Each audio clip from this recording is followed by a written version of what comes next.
Agora, em termos de Brasil, né? Digamos, se eu fosse presidente da República, o que o senhor faria hoje numa crise dessa? Eu acho que o governo federal falhou no enfrentamento da crise. Com o Banco Central, senhor presidente? Por causa da política monetária. Você pode dizer, bom, foi o Banco Central. Mas o Banco Central depende do governo. Claro. Os diretores do Banco Central são do governo, digamos. E falhou. Primeiro que vinha aumentando os juros antes. O mundo inteiro já estava baixando os juros, antes do Lehman Brothers, antes de meados de setembro.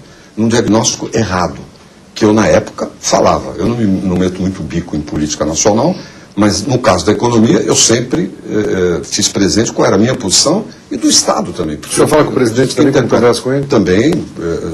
Nunca escondi, sempre falei, pública e privadamente, o que é que eu pensava a respeito da crise. Então, o Banco Central tornou a economia mais vulnerável. Por exemplo, nós entramos na crise com déficit em conta corrente do balanço de pagamentos, apesar de todos os preços de exportações do Brasil estarem lá em cima. Por quê? Porque o câmbio ficou a taxa de câmbio, o dólar ficou de tal maneira barato, né, que isso desestimulou exportações e estimulou importações muito além do que seria necessário. O resultado foi que entramos vulneráveis. Bom, vem a crise e ficamos 6 meses inertes nessa matéria. Quer dizer, realmente isso ajudou. Apesar de que o Brasil era um país naturalmente mais protegido da crise. Por quê? Porque nosso sistema financeiro está sólido, em grande parte pelo que foi feito do PROER, na época do Fernando Henrique, que foi tão xingado por causa disso, mas o fato é que criou um sistema financeiro sólido e que ajudou agora no momento do aperto. E com bancos fortes estatais? Bancos estatais fortes, eu tenho inclusive participação nisso, no caso do BNDES, nós somos colegas nós dois na Constituinte, talvez os telespectadores não saibam. Pela criação do FAT, do Fundo de Amparo ao Trabalhador, que foi iniciativa minha, dos recursos para o BNDES, enfim, temos um sistema público sólido, financeiro, uma economia relativamente fechada, porque o Brasil exporta, digamos, 13% do seu PIB.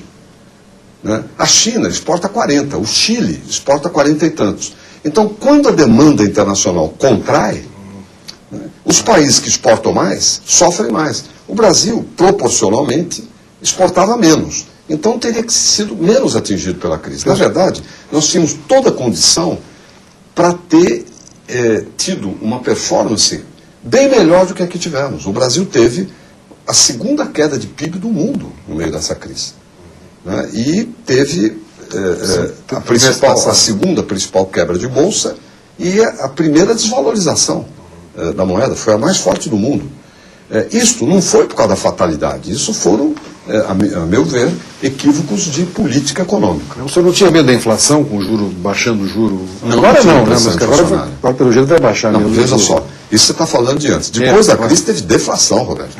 Né? E eles ainda ficaram segurando as pontas, durante 6 meses. Eu insisto nisso. E nem sei como vai ser daqui em diante. Isso é uma política de governo. Eu sei que pode ter gente do governo que é contra isso, mas é uma política de responsabilidade do governo. Agora,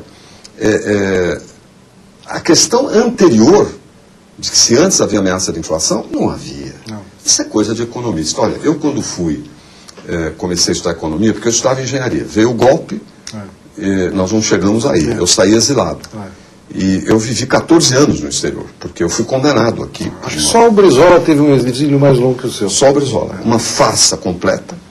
Né, o processo que me fizeram, eu nem tinha advogado. Nesses papéis que saíram agora, mostrando lá o AI-5, está alguma coisa sua?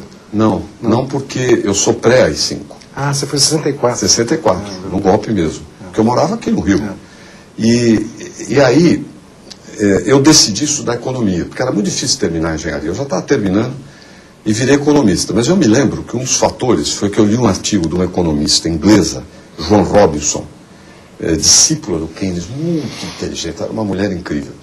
E ela escreveu o seguinte: quando os alunos me perguntam se vale a pena estudar economia, se compensa, eu digo o seguinte: olha, vale a pena estudar economia não para obter receitas prontas sobre a realidade, mas para aprender a não ser enganado pelos economistas. Mas são duas verdades aí. Primeiro, que estudar economia não te dá nenhuma receita. Entendeu? Você saber o que fazer. Não é uma ciência. Não. Você lida com a incerteza, comportamento humano, futuro desconhecido. Entendeu? Então, eu que sempre fui bom de matemática, sempre desconfiei de modelos muito precisos, porque para construí-los com equações, você precisa fazer tais simplificações que às vezes você joga fora a criança junto com a água do banho, ou deixa de lado o peso do elefante. Tem uma piada que eu preciso contar aqui.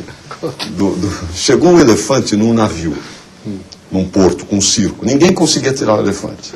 E o elefante empacava, não se tirava o elefante do navio.